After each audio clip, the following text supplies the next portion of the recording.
ప్రకాశం జిల్లా నూతన ఎస్పీగా బాధ్యతలు స్వీకరించిన అనంతరం పి పరమేశ్వర్ రెడ్డి ఈ సందర్భంగా మాట్లాడుతూ శాంతి భద్రతలను పరిరక్షించడంలో, ప్రజా సమస్యల పరిష్కారంలో, మహిళల భద్రతను పెంచడంలో ప్రధాన భూమిక, ప్రశాంత వాతావరణంలో ఎన్నికలు నిర్వహించడమే లక్ష్యమని, ఇక నిన్నటి వరకు ఎస్పీ మల్లికా గర్గ్ జిల్లా ఎస్పీగా బాధ్యతలు నిర్వహించగా సాధారణ బదిలీలో భాగంగా తిరుపతి జిల్లా ఎస్పీగా బదిలీ కావడంతో ఆ స్థానంలో పి పరమేశ్వర్ రెడ్డి బాధ్యతలు స్వీకరించారు. నూతనంగా బాధ్యతలు స్వీకరించిన ఎస్పీని ASP Nageswara Rao, ASP crime SV Sridhar Rao, AR additional SP Ashok Babu and అన్ని సబ్ డివిజనల్ డిఎస్పీలు, సిఐలు, ఆర్ఐలు, ఎస్ఐలు పాల్గొని పుష్పగుచ్చాలు అందజేసి శుభాకాంక్షలు తెలిపారు.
గుడ్ ఈవినింగ్ అండి అందరికీ.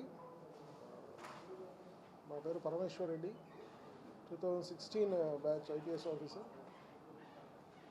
ఈరోజు honourable government instructions and DGP గారి ఇన్స్ట్రక్షన్స్ ప్రకారం ఈరోజు ప్రకాశం జిల్లా ఎస్పీగా ఛార్జ్ తీసుకోవడం జరిగింది. సో ఇక్కడున్న రాబోయే కాలం ఎలక్షన్స్ టైం కాబట్టి ఇక్కడ అన్ని ఏరియాస్ కూడా అవగాహన చేసుకొని లా అండ్ ఆర్డర్ ప్రాబ్లమ్స్ ఎటువంటి రాకుండా ఎలక్షన్స్ పీస్ఫుల్గా కండక్ట్ చేస్తూ రెగ్యులర్ లా అండ్ ఆర్డర్, ఇంకా ట్రాఫిక్ హైవే ఉంది కాబట్టి యాక్సిడెంట్స్ కూడా ఎక్కువ జరిగే అవకాశం ఉంది. సో అవన్నీ కూడా టేక్ కేర్ చేసుకొని అన్ని జాగ్రత్తలు తీసుకుంటామని తెలియజేస్తున్నాం. ప్రకాశం జిల్లా ప్రజలందరికీ కూడా నమస్కారం.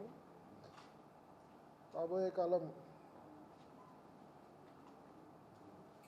మా డ్యూటీ పరిధిలో మేము చేసే కార్యక్రమాలన్నింటికి కూడా ప్రజల నుంచి సహాయ సహకారాలు అందించాలని వాళ్ళందరికీ కోరుకుంటున్నాం.